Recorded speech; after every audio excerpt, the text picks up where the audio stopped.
All right, what is going on, everyone, and welcome back to Mets Weekly. We are live at this very moment on YouTube and on X for pre-game coverage of the Mets versus Dodgers Game 6 of the National League Championship Series. Now, before we get into all the craziness as the Mets continue to face elimination every single time for the rest of this series, I do want to remind everyone to subscribe to the Mets Weekly YouTube channel for live recordings of the Mets Weekly podcast following every Mets postseason game. For those of you watching live or on playback or in the future, you want to join the conversation with us live at the very moment, make sure to turn on those post notifications to know when we go live. After tonight's game, we will be going live tonight for our 100th Mets Weekly podcast episode, so make sure to come in for, I guess, a little bit of a milestone celebration.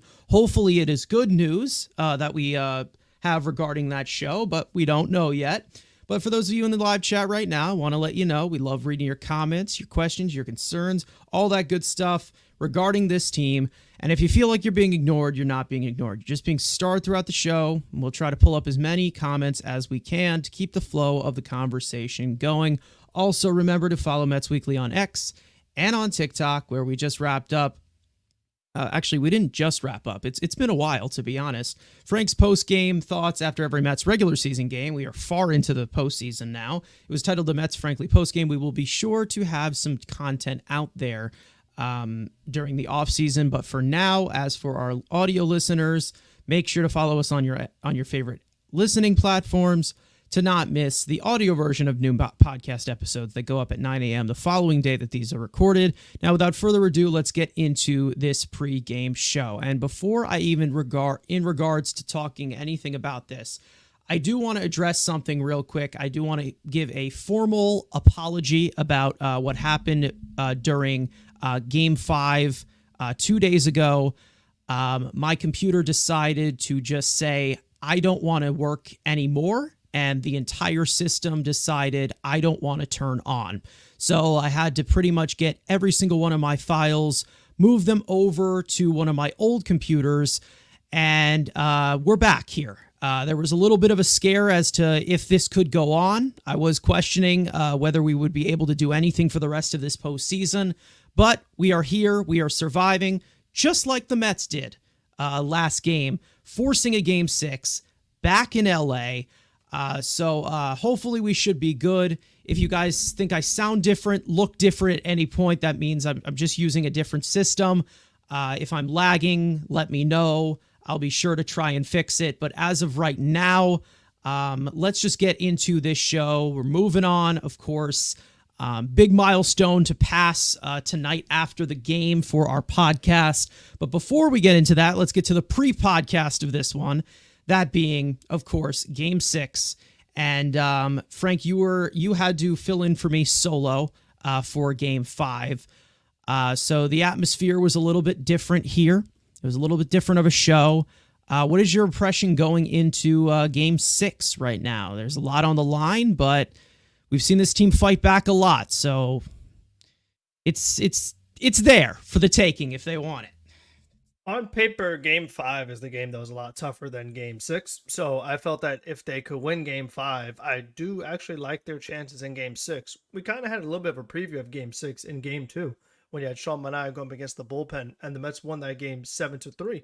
And one of the things that I said on the post game a couple nights ago is that the hero for that Dodgers bullpen when things were getting out of hand was Honeywell, who had went 3 scoreless innings. But the Dodgers decided to use him in long relief a couple nights ago, so now he's not available. Now, on the flip side, in that Dodgers bullpen game 2, there was no Evan Phillips, there was no Blake Trinan. So those guys could kind of cover up those innings.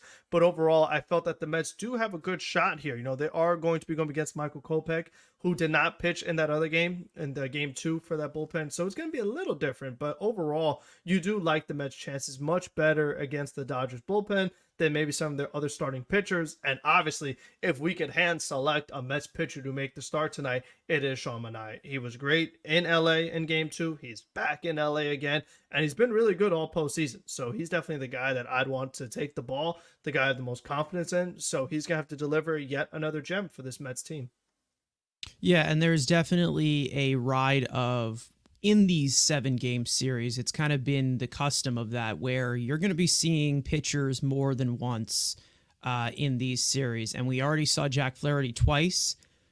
He destroyed us the first game.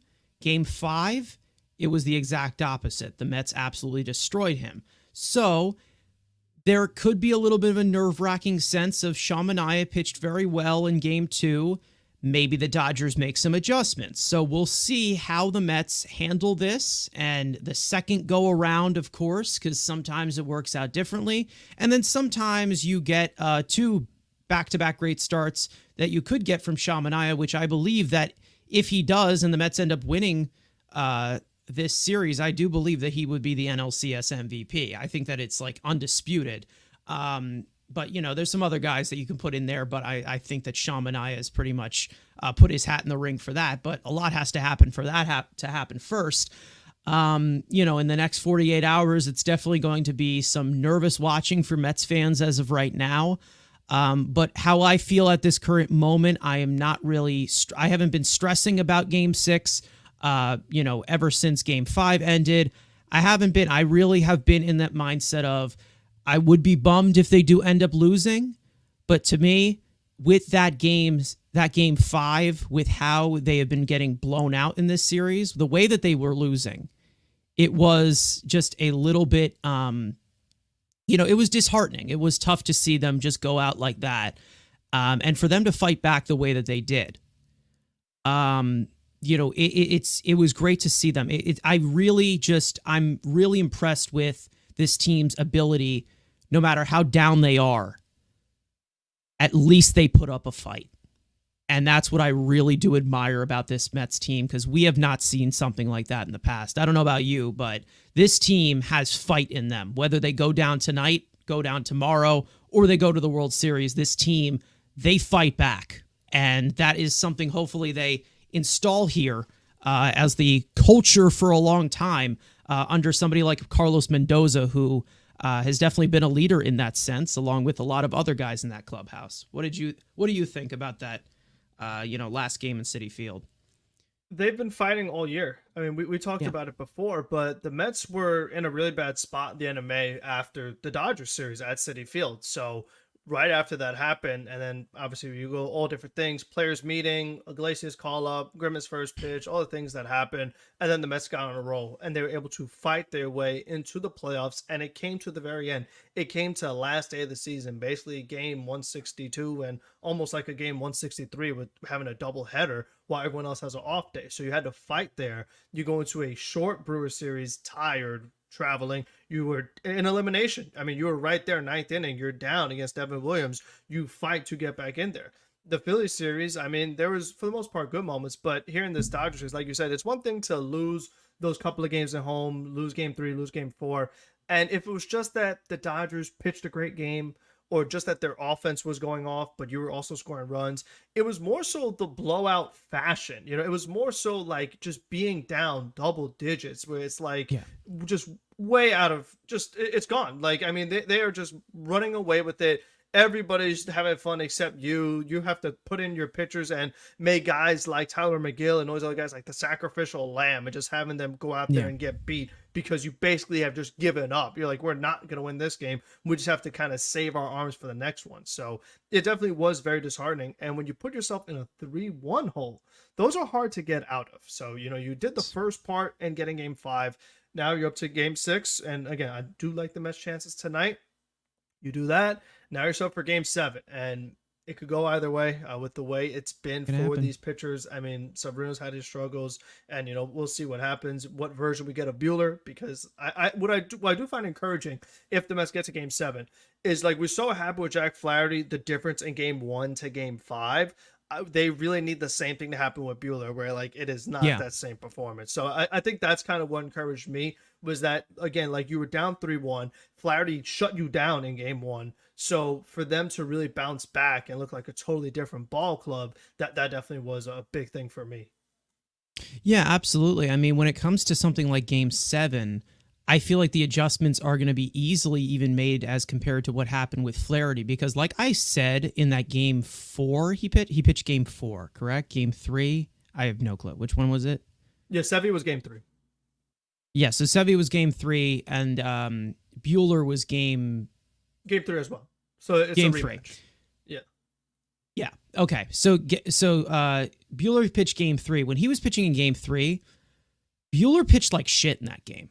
The Mets didn't score any runs, but Bueller was bad. He looked really bad, and the Mets just kept on bailing him out. Now, this is just Game 7 talk. This is a hypothetical now because the Mets are not in a Game 7. They have to force a Game 7, and for them to force a Game 7, they're going to have to do something that they have not done yet in this series, that being winning back-to-back games. So we'll see if they can possibly do it, keep that momentum rolling. We have seen them go cold. We have seen them go hot now after scoring 12 runs the other night. I mean, this team is so up and down. It's such a roller coaster.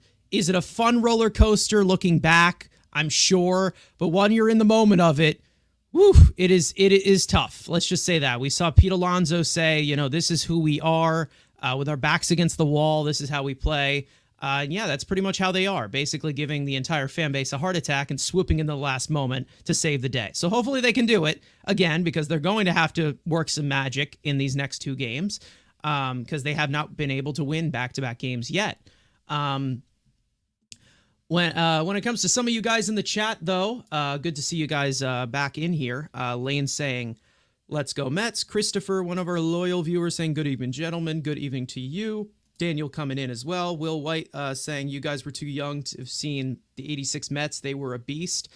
I can agree. That they were the best. I think you were saying the best in our history. I would say that they're one of the best teams in sports history. I mean, that was a shit-wrecking team. I mean, they were rock stars. I mean, they really were. I mean, and the way that it collapsed so easily on them. Yeah, they did. Yeah, the way it collapsed so easily, and they haven't really been able to get back to that sort of dominance ever since. They've had decent seasons, but they've never been like that well of an oiled machine the way that they were. And for those who purchased the team right after that, it made sense. But that team was a team of rock stars. Hopefully we can somehow revive that in one way. But we've got a Game 6. We've worked Game 6 miracles before, so we'll see. Anything else? I mean, those 6 team was strong, but I mean, think about it. 2015 they were underdogs, and obviously this year they've been underdogs as well. So to have that feel of 86, you feel confidence, oh no, this is a really good team. You're not sure quite yet. I mean, that's kind of the thing with the Mets. Once they don't get here often. But when they do, it's anything could happen. Once they get there, they make these deep runs. Yeah. It's just so fast. The hardest, it's so weird that the hardest part is getting there. But once they're there, then all of a sudden they become really solid. Yeah. And for them to just play with their backs against the walls the way that they have this year, it has an 86-esque. Obviously, it's not repeatable what the 86 Mets were able to do, but I think there's one thing that does get pulled off of, that Game 6 or Game 7. Game 6, they really didn't play a good baseball game for a majority of that game, and they were able to come back and work magic by, the help of Bill Buckner and, things like that. But the game was already tied at that point. So, the 2-out hitting was incredible on that team in that bottom of the 10th in that game. So, you hope that you get some of those moments as well. We've had some of those late heroics during the season, during this postseason. I mean, the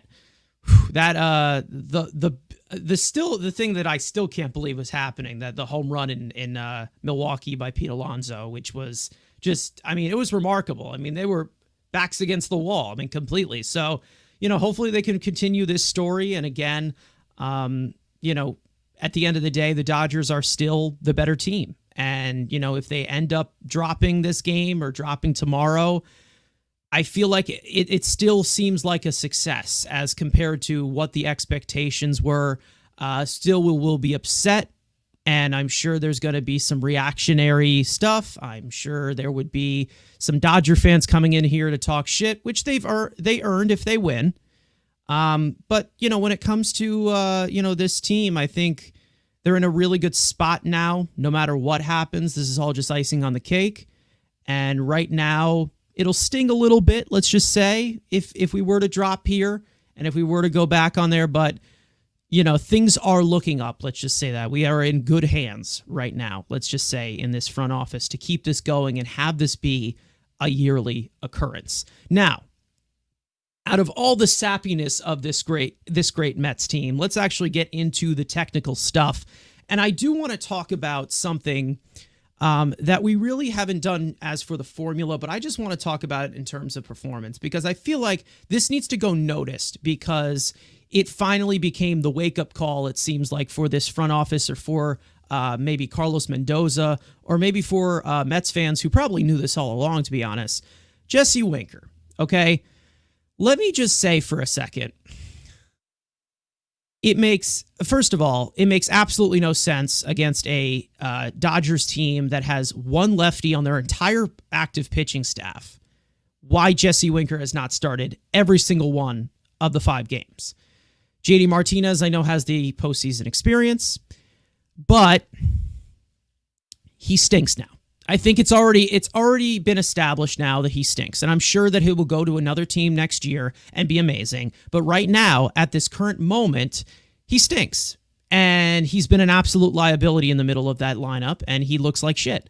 Has been drawing some walks, yes, but like Frank specifies all the time, what the hell would he do to get on the base?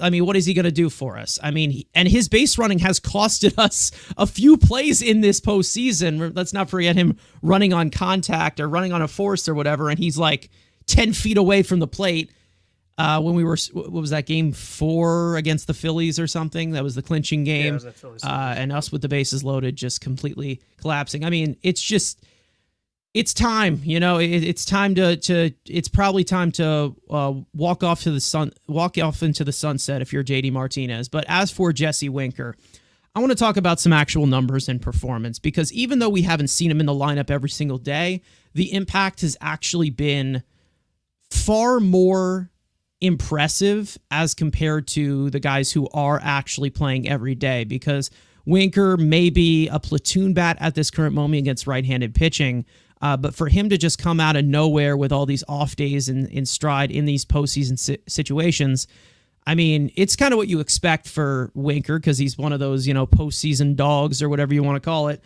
But I do want to get into some numbers of what Winker has been doing, because it is really remarkable when you look at it. In 27 postseason and plate appearances, Winker is slashing .316, .519, .684 with 3 extra base hits, including a home run. His 1,203 OPS is the best in Mets postseason history, minimum 25 plate appearances. And yes, that is ahead of the all-time hero, Daniel Murphy, that led us to the final dance in 2015. Now, here's the most impressive point of this. Yes, the stats are fantastic, the numbers, everything that matters is results. But let me say this in comparison to something like JD Martinez. Throughout this entire postseason, Jesse Winker has faced 105 pitches. He has seen 45 of them out of the strike zone. He has chased at just 6 of them all postseason long. That is a 13.3% chase rate. Is it a small sample for pitches? Sure. But when it comes to somebody like JD Martinez, who really has become bullied by the outside slider, bullied by the curveball, pretty much chasing anything that moves out of the strike zone for a good amount of point of this season, since probably the second half started, it's a lot better to see somebody like Jesse Winker, who, to be honest, before he got here, he kind of had a little bit of the Vogelbach problem, where he was just staring at strikes in the strike zone. Well, guess what? It looks like he is swung at so many more pitches in the strike zone now. He's being a lot more aggressive, but he still has maintained that plate discipline, which is just great to see in the middle of your lineup. I think he's batting 5th, so that's middle of the lineup. Just being in the middle of everything, where he's just doing everything. Extra base hits, he hit a home run, he's drawing walks, and he's setting the table perfectly in the middle of the lineup. Is he perfect? Absolutely not. Is he a DH of the future? Absolutely not. But when it comes to overall postseason performance, the only thing that matters is results. Jesse Winker is giving you those results, and he's been a main reason as to why this offense has definitely had a jolt as compared to some of the scoreless streaks that they have had. It looks like we are, I believe we are 5-1 in this postseason when Jesse Winker starts. Can't be a coincidence, right? I mean, I don't know. Is it 5-1, 4-1, 6-1? I don't know, something like that. But he's definitely made quite an impact. Let's just say that. And I'm glad to have him back in the lineup. To be honest, I literally would just let them burn Bonda. But I'm keeping Jesse Winker in the lineup, to be honest. I would. If he ends up facing him. It all depends on what the situation is. But going through the Dodgers bullpen right now, a lot of right-handers. That's what Jesse Winker is here to do. And you saw JD Martinez taking a lot of ABs against right-handers no matter what. And I'm glad to see them finally just see Winker as the number one option now, because he's been one of the main performers, one of the unsung heroes of them in this postseason, behind guys like Vientos. Lindor has come through well, as Marte has had a really good postseason. We don't talk about that enough, and some of the pitching as well. But when it comes to Jesse Winker, I mean, what are you seeing here? It's a breath of fresh air. Let's just say that. Frank, what do you think here? It's just compared to what we were seeing with JD Martinez, it's just completely different. It's a complete 180. Yeah, I feel like with Winker, like you said, he's put up great numbers. He's had a really good postseason so far. But what stands out to me is the actual fit within the lineup. Now, for me, what I like about Winker is that he's so different than a lot of pretty much all the Mets hitters in this lineup, being that he's left-handed, everybody else is right-handed. And I just find that with this current group that the Mets have been trying out there pretty much every day, JD Martinez is very redundant with that group. He's another right-handed bat with the same weaknesses as far as the way pitchers can approach them. And we've talked about it constantly. The sliders, the curveballs on that lower part of the plate, outside corner to the righties. JD Martinez has struggled there. Same spot that they get Vientos out, Alonso out, Taylor, Marte, I mean, like Alvarez, all the right-handed hitters. That's where they get them out. But with Jesse Winker, he is a guy that they have to approach differently.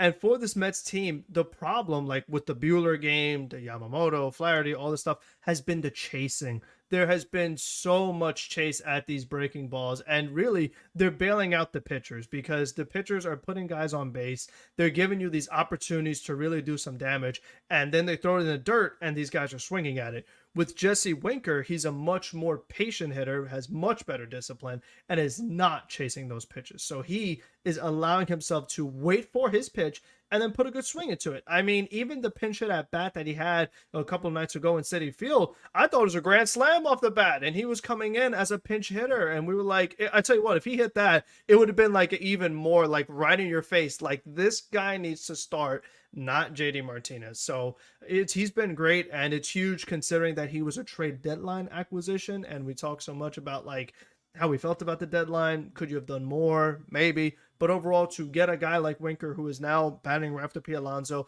and in front of Starling Marte, who's now, he's had a good postseason, but he's had a great series. I mean, he's been money in this National League Championship series. So, like we said, we have to give props there. So you sandwich him right in between. It's a really nice spot.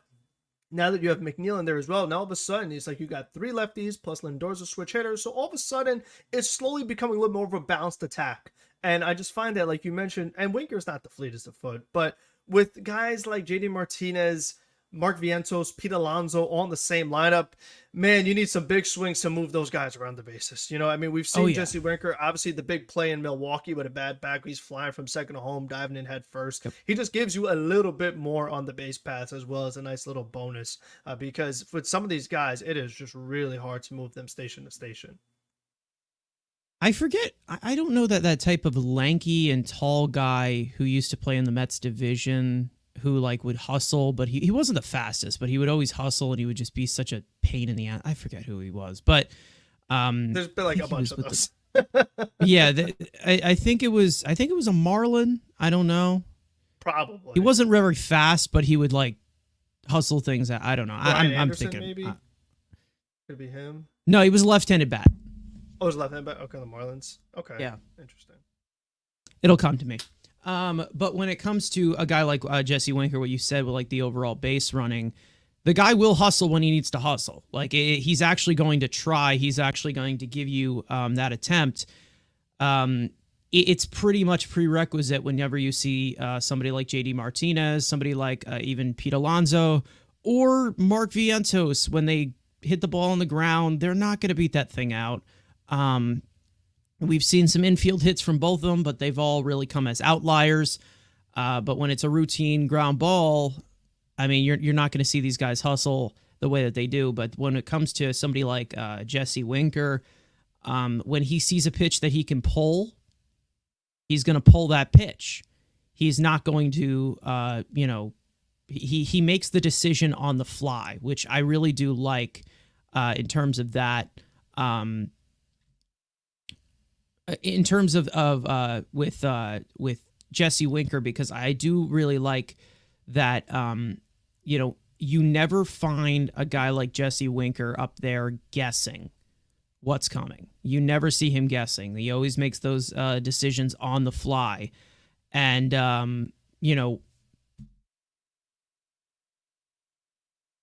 that's it. That's it. Yeah. There you go. You got pull hitter, left side. He was a pain for sure. Yep. Absolute tank of a human being, but he would just hustle all the time. Comparisons. Yeah, I see it. Also an absolute asshole. You know what? Which Winker He's also our asshole now. applies. Yeah, so, I mean, like Winker's definitely Winker's not the favorite. Let's just say that he's made quite a few enemies in his day. Let's just say that, and he hasn't been in the league that long. But we all know the rep for him. But he even made enemies with us for a second. But I feel like this is a perfect postseason player right here when it comes to somebody like Jesse Winker, and I can understand why David Stearns likes him so much. It's because of his overall pitch selection and ability to give you these quality ABs. And when you see this from some of the free swinging and chasing, it definitely protects the rest of the lineup a lot better when you see this type of stuff. We know Lindor will give you quality ABs. We know that Nimmo can give you quality ABs, even though he hasn't been great. Alonso's been in and out. Let's just say that. Sometimes he does, sometimes he doesn't. Vientos is still young. He can have a little bit of the chasing as well. Marte, when he turns on his brain, he's good, but sometimes when he turns off his brain, yikes. I don't want to see that player, but so far we haven't. Guys like Taylor, I believe, is also that type of winning player formula, guys who do things in the margins. If he didn't chase as much as he did, he'd probably be in regards to, being a starting caliber player. But, when it comes to him as a fourth outfielder, yes, I still want him out there, obviously, to do things in the little sense, of course. This team has not really been stealing many bases or doing much on the base paths, but Taylor's just a really good intangible player to have. And then there's Jeff McNeil. And then there's Francisco Alvarez, who's not very fast, and he's being protected in the 9 spot now. You have a team that definitely has things that fit in. It's not where it's a flashy team. It's not flashy names like the team we're playing today that has flashy names at the top, but it's guys who can create a really good team. It's the complementary aspect when I talk about it, and I feel like Winker was one of those missing pieces there. It's not like Winker is a full complete player, but when it comes to things like the postseason where you need clutch hitting, where you need good pitch selection, where you need those high leverage guys, that's one of the guys you want in your lineup, in the middle of your lineup that can wreak havoc for the top of the lineup to get better pitches as well.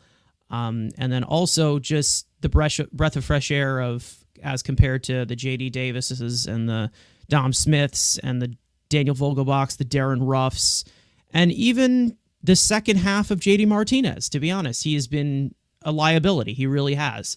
But when it comes to Jesse Winker, I mean, I think it's just awesome to see a guy like that on your team.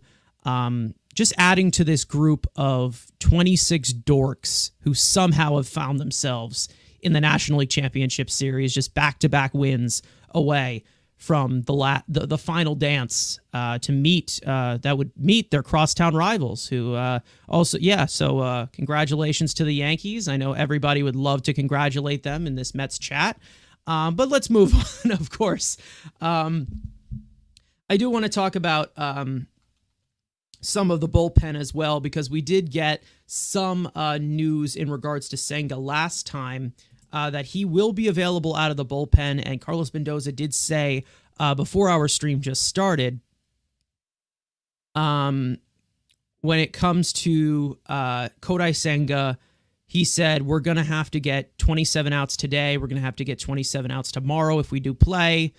Kodai Senga is probably going to be a part of that. And it makes sense. I do think that he has had enough time to make these sort of adjustments. But let's just say if he is going to be coming out of the bullpen, 3 batters and he doesn't look good, pull it. Pull the plug. Enough. None of the let's go out for a second inning, another bounce back inning. I think that when it comes to Senga coming into the mix, Peterson probably won't be available today. I don't think so. Budo, probably not. I don't know. I know he's available. Maybe, I just don't think they want to use him. Yeah, it's all going to be weird in terms of, long relief today. I don't think you're going to see Garrett. I think Garrett will be available for Game 7 if there is one. But we'll see what happens. But he warmed up but didn't come in last game, I'm pretty sure. So I could see him coming in. He had a day off yesterday. He did, I guess. He pitched in game... Did he pitch in game 5? Before. Yeah, I think he came... No, he didn't pitch in game 5. He warmed up. I think he came in, was it 5? like second inning of like game 4? Not second inning, but he came in like super early in one of the games. I I think... He came in like I'm not really sure. early. Somebody would have to fact check us that on that. Hold on. Did he pitch in game 5? He did pitch in game 5. He pitched an inning. Oh, wow. Yeah, he pitched an inning. I'm sorry. So that's where he came in super early. He came in super early. He had the bases loaded and the up downs. Yeah, and probably not. Yeah. So he probably won't be available. He threw 31 pitches. So I don't see that being. So you're probably going to have a short bullpen. So it probably makes So he did pitch game 4. Carlos Ortiz coming in. What's going on? Python saying he pitched game 5. So when it comes to the bullpen, there is going to be probably a short staff, and it makes sense to move somebody like Kodai Senga to the bullpen, but it's not an ideal piece. Diaz and Stanek most likely will be available because they've been the most money throughout, especially this series. And then Maton, I don't know where you can really fix in the matchups with him, to be honest. Maybe the bottom part of this order, but the bottom part of this order has also been something that we haven't been able to contain through the first 5 games, so who knows.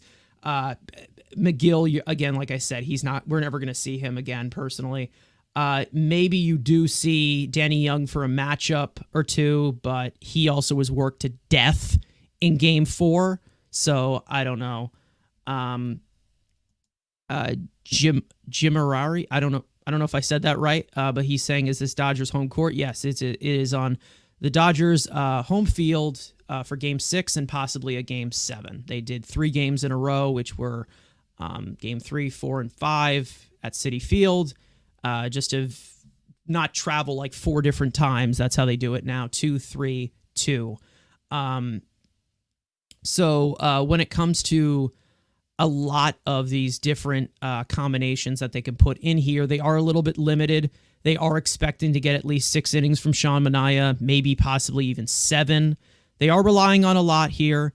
But they also, have to use a lot of bullets as of right now because this is win or go home. So we'll see how they approach this thing. Maybe Budo becomes available. I don't know. Garrett, I don't think you see. Like I said, McGill, no. Peterson probably is not available. So we'll see how they utilize Senga in this realm. But if you see Senga and he looks just as bad as he was in game 1. It's going to be rough. Let's just say that. And that is definitely a point as to where, Carlos Ortiz saying Manaea has to be on point. And it's tough to repeat something that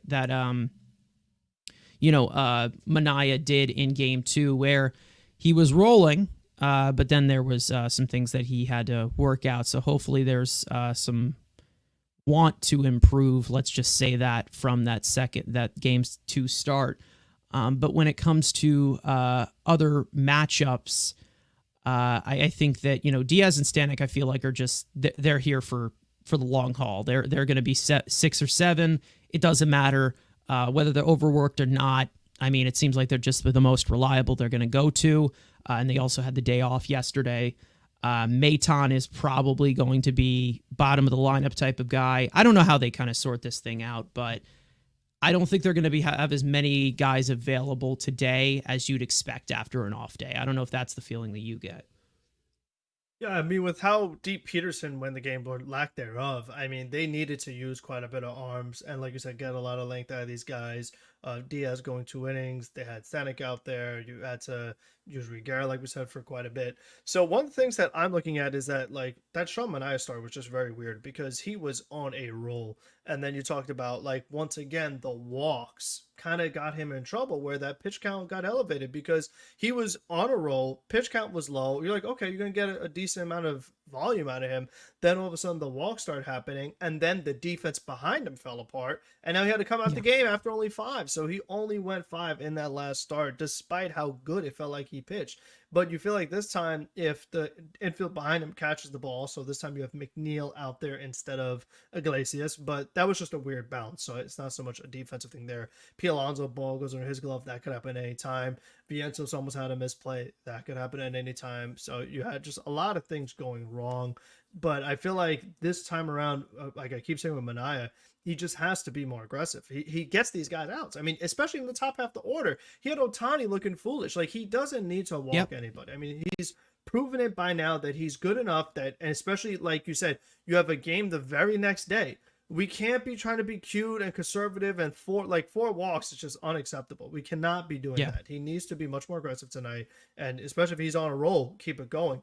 I do find it interesting, though, that the Dodgers, they tweaked it a little more. Pages has that big game.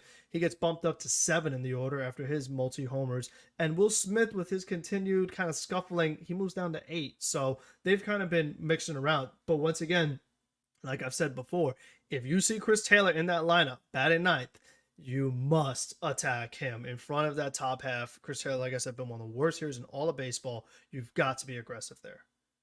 Yeah. Ohtani, the only left-handed Muncy. Muncy is also in there. Ohtani and Muncy are the only left-handed bats in there, so they definitely put the right-handers in there against somebody like Manaea. But when it comes to Manaea, it's kind of more reverse splits in that way. Like, he's been able to get right-handed hitters out fairly well. Actually, I don't think it's reverse splits, but ever since that change. Yeah, ever since that change, he's been able to freeze a lot of hitters at the top of the zone. Yeah. So we'll see as how he pitches to these guys, and how he does pitch to these guys is one of my in-depth details for my keys to the game. But before we get into that, I want to talk about Michael Kopech for a second. Now, he's most likely only going to pitch 2 innings. Maybe it's 1. It's probably just going to be 6 batters, personally. I think that's what's going to happen, which is good, because then we can get Winker getting an AB against a right-hander, which is fine. But when you talk about somebody like Michael Kopech, this is one of the most explosive arms in all of baseball. And there are some weaknesses. He's not completely dominant. He does have a little bit of flaws to him. But we all know of the stuff that this guy has. And if you don't, let me give you a full rundown. He is a 3-pitch pitcher. He is 78% fastball, 11% slider, and 10% cutter. Now, why does he use this fastball 78% of the time? Let me tell you. Well, it is his best graded pitch, and it sits about 98 to 99, only tops 102, not crazy, over 18 inches of induced vertical break. It has a vertical approach angle of 3.9, which is elite fastball shape. Let's just say that. When we talk about it wanting to hover around 4, when it's under 4, that is, Jacob deGrom levels. That is Garrett Cole levels of fastballs. That's how elite it is. And the overall grades a 143 stuff plus, a 100 command plus, and a 131 pitching plus. As for the rest of the arsenal, of course, the high spin arm side slider with RPMs over 2,500, and a low 90s late breaking cutter, which you also can identify as the slutter if you like to use that sort of vocabulary. But we don't, because we respect genders over here. Okay, anyways. Other notes, obviously, he is a overpowering 6'3" right-hander with that three-quarter delivery over the top with almost 7 feet of extension. He is a predominant fly ball pitcher who throws more than 50% of his pitches in the strike zone. He loves to attack hitters. He does have massive control issues, though. He has streaky command. He does struggle to get secondary chases, which is such as his slider. He does struggle with it. And hitters, of course, in terms of the contact that they give him against his slider, a 347 expected weighted on-base average was his quality of contact, which is not great. He surrenders some of the hardest contact in all of baseball, sitting in the 33rd percentile in hard hit rate and the 7th percentile in barrel rate. So he's definitely going to give you a lot of chances. Once hitters catch up to his fastball, he does struggle to put away hitters. So the Mets are definitely going to have to be ready in that sense. And of course, Kopech, when he faced the Mets, which was last year in July of 2023, he went 5 2/3. This was when he was a starter. 2 hits, 1 earned run, 4 walks, 5 strikeouts, and the only run was a home run by our great friend Omar Narvaez. So, yeah, listen, little shout out there. I mean, you gotta give your shout outs to guys who are worthy of it. I believe the only home runs that Omar Narvaez hit last year were against Kopech, and there was, let's see, I think it was Taijuan Walker. So, haha. Anyways, when it comes to Kopech, we know that this is an overpowering arm. And when he gets on a roll, he is going to saw through a lot of hitters. He's a big swing and miss guy, but he is going to give you your chances in the strike zone. And that goes for a lot of this Dodgers bullpen. But what are you looking at with Kopech, obviously? And also right-handed hitters have a 709 OPS against him. He has reverse splits. So that may be work in our favor with, the Mets having a right-handed dominant lineup. But as for Kopech, I mean, this is a tough matchup because he is explosive. I find it interesting with the reverse splits based off his pitch arsenal. He seems like a pitcher that is very uncomfortable at bat for a right-hander because, like you said, he has that elite fastball and it's coming up and in a majority of the time with the release. So, I mean, if you're sitting at the plate and you see 100 coming near your head, near your chest, that's just not a comfortable at bat. You're just kind of very on edge. And then he goes to the slider away, the cutter away. So he's setting you up inside with that, you said 78% usage. So you're seeing that. And then all of a sudden he drops the slider. It drops the cutter going the other way. So it kind of becomes a tough spot. And he is one of these pitchers where they talk about the new 3 true outcomes. You're going to see strikeouts from Kopech.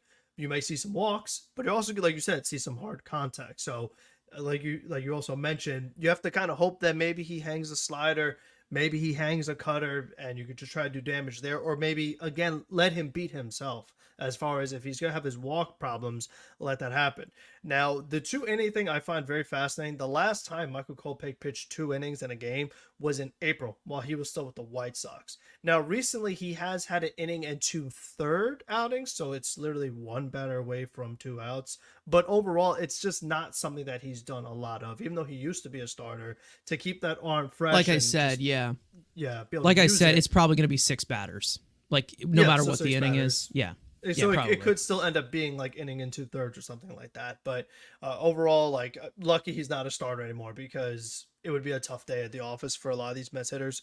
But he's someone that he's pitched really good in this postseason, though. I mean, that's one of the things that is kind of scary is that even though you look at it as far as like, oh, maybe have this opportunity.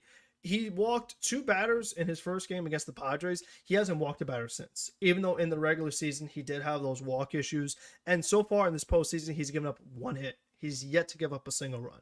So even though during the regular season there were those little bit of ups and downs, so far in this postseason he has been absolute money. So it's still going to be a tough matchup. Yeah, definitely. And he's not going to be out there forever. So if he does dominate them, they'll go to the next guy who usually who probably will end up throwing strikes, because this Dodgers team does like to throw a lot of strikes, and they do actually give up a decent amount of home runs. Junior Swingman saying, in my opinion, the kid Edgardo Henriquez, I think I said that right, is the scariest guy they have in this bullpen. He is a pretty scary arm. I'm not going to lie. He does have some really good stuff. He is a 2-pitch guy, another guy that has like, the slider, cutter, slutter, or whatever you want to call it. And then, of course, like a very explosive fastball. Of course, a lot of induced vertical break with it. But he also can be wild as well. A little bit though. They've gotten to him a little bit of because he's a little wild. He is a little wild. So the guy that scares me most is Blake Trinan. That stuff is just Blake Trinan is a in my opinion, pitcher. From the eye test, he has the best stuff in the league. I mean, that ball just dances. But Blake Tridan's always had the best stuff, one of the best like arms in the league. He's up there. Like he's like the top 10% in stuff. Like when you're talking about that, what like overall command, like stuff plus obviously, or you're talking about how stuff is graded. It doesn't take into account any strike zone or anything. It's just the overall characteristics of the pitch. Blake Tridan's sinker, very high up there. Let's just say that. But when it comes to, some other guys in this league, the Dodgers have a lot of talent in that bullpen, but you can exploit some of their weaknesses in regards to that. And as for some of the matchups that I do want to put in here, because the Mets will be facing their bullpen, which they did hit well last time, but it's going to be a little bit more of a different game plan. They don't have Brazier starting. Most likely you don't see Honeywell because of how much he pitched in Game 5. So, as for the players to watch on the other side with Sean Manaea, obviously there's some keys here. Mookie Betts, of course, I think I pretty much went over this last time. He's 10 for 32 against him. He has 3 homers. He has 2 doubles, 2 triples. Will Smith as well. He is 9 for 18 against him with a double as well. But that was when Manaea was a lot different of a pitcher when we're talking about it. So maybe it's a different thing. And it's not really something to look out for. But those are some players that have had some history against him. Right-handed hitters, of course, but the Mets obviously have kind of tooled in Manaea to be somebody who can pitch to right-handed hitters and left-handed hitters at the same time simultaneously. And I do want to get into those keys to the game, but before we get into that, I just want to say one thing regarding this lineup for the Mets. For the hitting aspect of this, because obviously there's going to be different matchups throughout this entire game.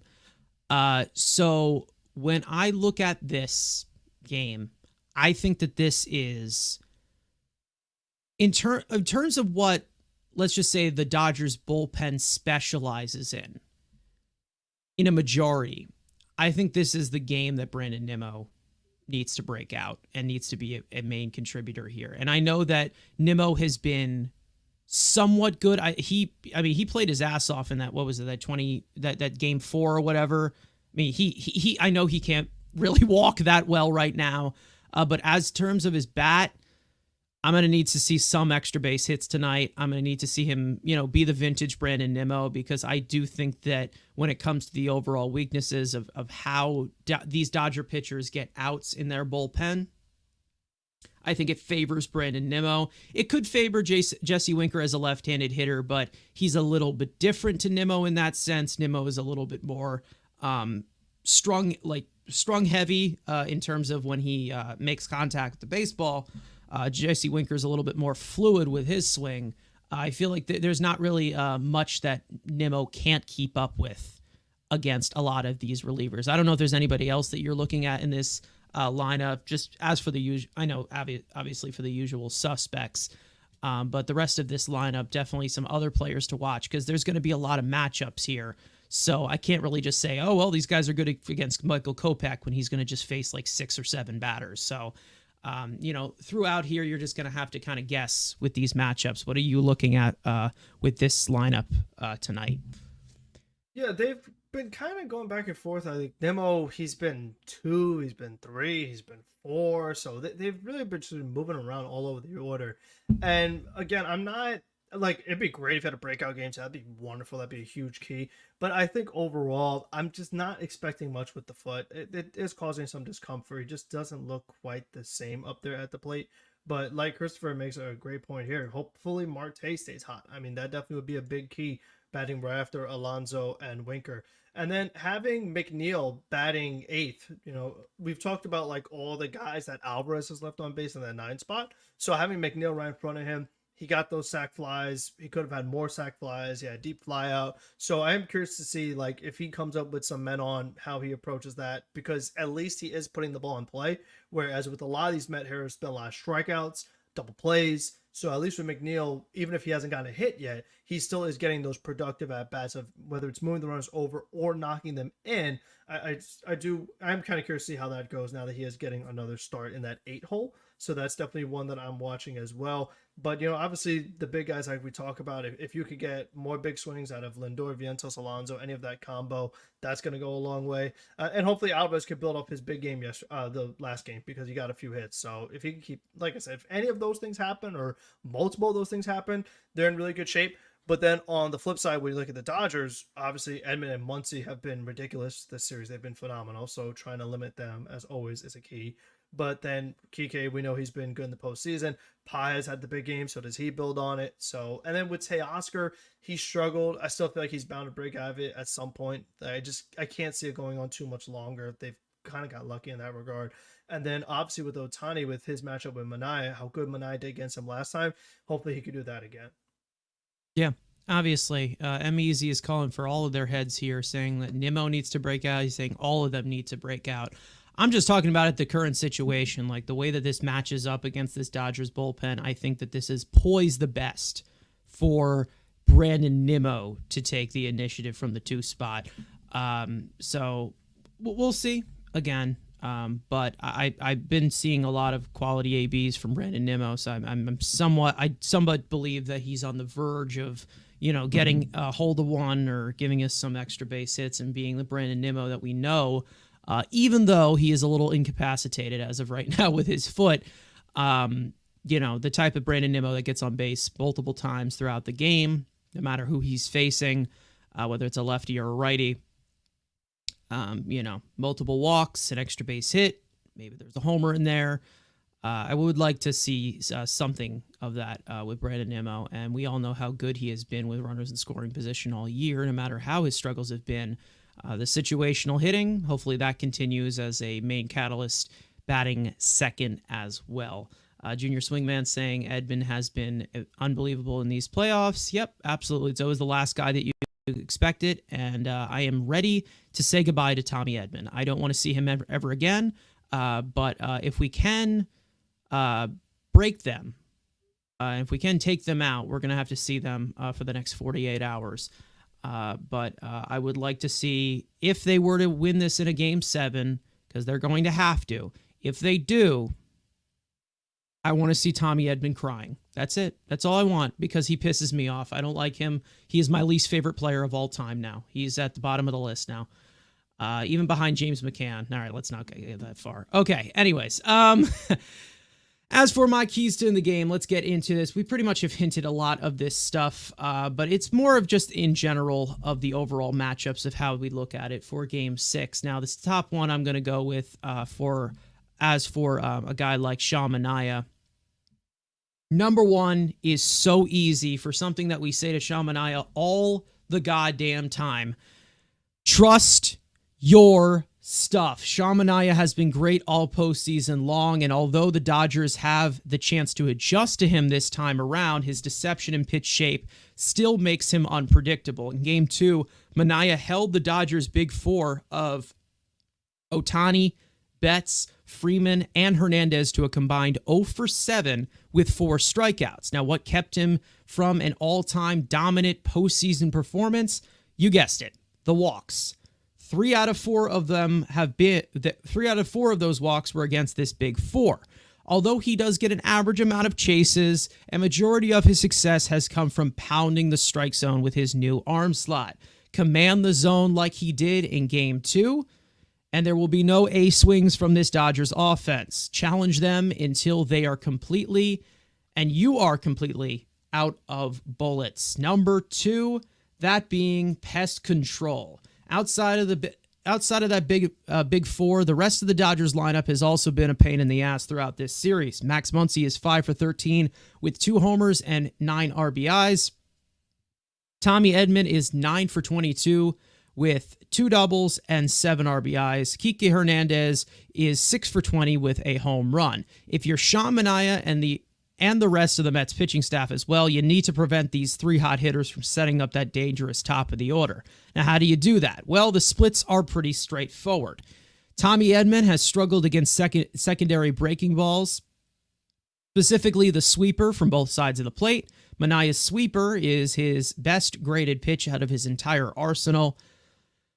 Max Muncy does not chase much, but he does have a 257 xWOBA against pitches located in the bottom third of the strike zone. In Manaea's case, that is where his changeup's job is to catch Muncy guessing. Kike Hernandez, he cannot really hit velocity consistently, but he still can hit lefties, although all 6 of his hits have been against off-speed or breaking pitches in this series. The best way to hold off these guys is with the scouting report, taking the means. Edman is the breaking ball. Muncy is the off-speed. Hernandez is velocity. Natural utilization of Manaea's triple threat arsenal. And as for the offense, the one key I've got here is forcing overtime. With the Dodgers using a bullpen game once again, their workload of relievers is very crucial after Flaherty's blow up in Game 5. Dodgers relievers have also pitched the 5th most innings in all of baseball this season with a depleted rotation all year. The key here is simple. Dodgers relievers are more than 50% fastball. They throw a lot of strikes, and they are 19th overall staff in chase rate.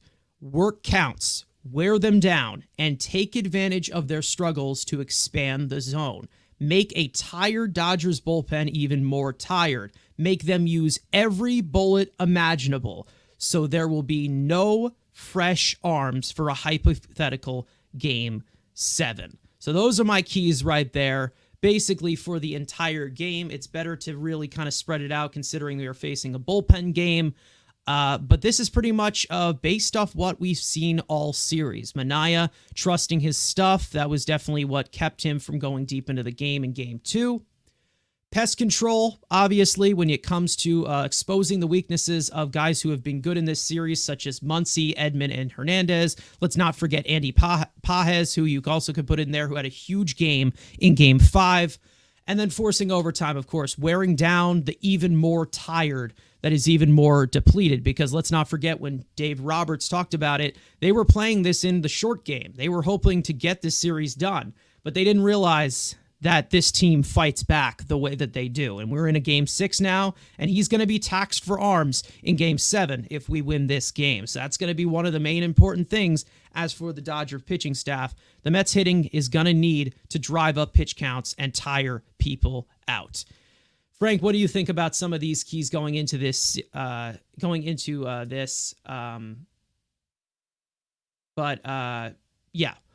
Ran out of room in terms of that graphic. But Frank, what do you think going into this one? Yeah, I mean, it's kind of a lot of things that we've talked about all series long. I mean, we're now in Game 6 of this series, so we've seen plenty of the Dodgers, and we've seen plenty of Manaea starts this postseason, where we keep talking about these things like trusting his stuff, not letting the walks elevate his pitch count, not being able to work as deep into the ball game. We know the big four, and like we said, Muncy and Edman have been pains this series. And I do like that last point you mentioned about, like, this is a bullpen game for the Dodgers. So try to take advantage of that if you're the Mets and do tire them out. And it kind of puts them in an uncomfortable situation for game 7 to maybe have to use some guys that they don't want to, or maybe have to do some things with Bueller that they don't want to. That would definitely be a nice thing to help you out for game 7, give you at least a slight advantage somewhere to make that game a little easier for you. So that definitely is a good point. Just kind of like we talk about, keeping those good ABs, not chasing, especially with men on. That's really where you got to tighten up, because when you have the base runners on, especially if they get on via walk, the pressure is on the pitcher. So, I mean, I feel like far too many times the Mets are really taking the pressure off of them by just swinging at everything. So, for me, that I think that all these points you mentioned, we've seen a lot of, and these definitely are the big keys. Yep. We'll see how they kind of approach this again. But like we said, we're kind of in that different stage of this series. We're in game 6 now, where you're seeing these pitchers again and again, and you continue to, and hopefully you can start to make these adjustments. So hopefully Sean Manaea bodes well against that, because even though he was rolling, there still was ways to improve for him attacking these hitters. The overall deception from his certain arm slot and the overall fastball shape that he does have, it really can help. He needs to attack him. He definitely does, because he can definitely locate fairly well. The command has been a lot better for him ever since changing and making those adjustments. So hopefully we get our best from Sean Manaea, and he learns from what he needed to do from game 2, even though it was a good outing. Stay hungry. That's just all I can say. Let's just not say he did it once. He did it once. He did it once. He'll do it again, because I do think that, there are going to be adjustments made by this Dodgers staff. You can't expect to strike out Ohtani every single time when you face him or make him roll over. I mean, he's still a really good hitter, and there's a possibility he does figure him out. So hopefully we can hold them off once again, and Sean Manaea can give us great quality. Like I said, if Sean Manaea does give you distance in this game, you get 6 or 7 innings from a guy like Sean Manaea. And then you are also talking about this bullpen game where you have a lot of different matchups. Again, my guarantee here is if you get Sean Manaea goes 6 or 7 innings, they're going to win this game, and they're going to force a game 7, because it all really relies on how Manaea attacks them, and hopefully they can find a way to kind of suppress that type of offense from the Dodgers, where it seems like the bottom of the lineup is all the way up in some games, and then the top of the lineup seems to continue. But as for you guys in the chat, I want to close it with this here. Lots of you guys in the YouTube chat, so thank you guys for tuning in. If you have not already, hit the subscribe button. If you have not, turn on post notifications. But as for the poll that I gave you guys of who you think will win Game 6, 52% of you are saying the Mets. 33% of you are saying the Dodgers, and 15% of you are pleading the fifth. You do not want to jinx it whatsoever, and you just want to watch this game and just let it ride and see what happens. Now, as for this guy in the chat, you're welcome for the attention that you were seeking. I apologize that it was not at any point during this show, but I just wanted to give it to you at the end. Again, that does not really hurt us. Again, we've seen a lot worse than Mets fans. But other than that, as for M-Easy, he is saying that I'm going to continue to preach this. I think that's what he's saying. Preaching this. Play with the lead. Dodgers need to start feeling the pressure. Absolutely. They have definitely found themselves playing better behind. But if they could find a way to take a commanding lead the way that they did in Game 2 against the Dodgers bullpen, it would be very, very ideal. Let's just say that. And it would kind of hide a lot of the sorrows that went on with the Mets offense after it in Game 2 when they took that 6-0 lead and they were stranding a lot of guys and runners in scoring position. Not every time you're going to be bailed out in that way. So hopefully they can pile it on, and hopefully they can use the tips of anybody who's coming through here. But other than that, guys, for those of you, we'll stay on for about 2 or 3 more minutes for any of your questions or comments, concerns going into this game. For those of you in here, Make sure to tune in later on after the game, about 15 to 20 minutes. We will be live for the Mets Weekly podcast, which will be our post-game show and also will be our 100th episode of the podcast. I mean, we've been here for a while. Let's just say that. And we're here through and through. And trust me, that's not going to be the last episode. We're going to continue to keep going no matter what, whether it's win or loss tonight. And hopefully we've got 100 more in our pocket. I'm told that Andrew will be making a return, but sometimes things pop up for him, so never know. But, we'll see what happens. Carlos saying, are you confident about this game? With the odds, I am confident with the odds of this, considering how it went last time, but you just never know. Sometimes it's different because, Sean Manaea, the bullpen game, it was lined up well. And we did well in game 2, and we were able to tie up the series. Hopefully we can do it once again and tie up the series against their bullpen game. But, you never know. Adjustments can be made, like the Mets made adjustments to Flaherty in game 5. So you never know. But we'll see what happens. As for Manaea. Let's see. You think Manaea had enough rest? He's between... When did he play? I think it was like when did he Tuesday pitch? Or something. Tuesday. It's been a while. Okay, so he has had a good amount of rest. Okay, yeah, I think he does have enough rest. Obviously, you have these off days in between these games. So yeah, I mean, October I think 14th, so 6 days. So he's well rested. 6 days of rest. I think he would be good. But when it comes to overall going into this game, like I said, they have put up a fight all year. I would love to be discussing a potential Game 7 tonight, but if they aren't able to get the job done, it has still been a successful season for the expectations that we have had, and hopefully there's more of this. Hopefully we are having this NLCS conversation every single year, or an NLDS conversation. Hopefully we're doing these playoff streams every single year. Hopefully this is an annual thing. And that's what the hope is. It's not just, we win this World Series and then we can just completely hibernate for the next 10 years. No, we want this to be something that we can build across every single year. And with David Stearns at the helm, there's definitely promise of that possibly happening, but we will see what happens going forward. And for that to happen, we got to play this Game 6. And I'm hoping that we can force a Game 7 tonight. But we'll see what happens, because this is, again, a very tough Dodgers team, and coming back from 3-1 isn't easy, but we have seen it before. So hopefully we'll see. But any last words you'd like to get in before we get into this game and we send this one off to Los Angeles for Game 6?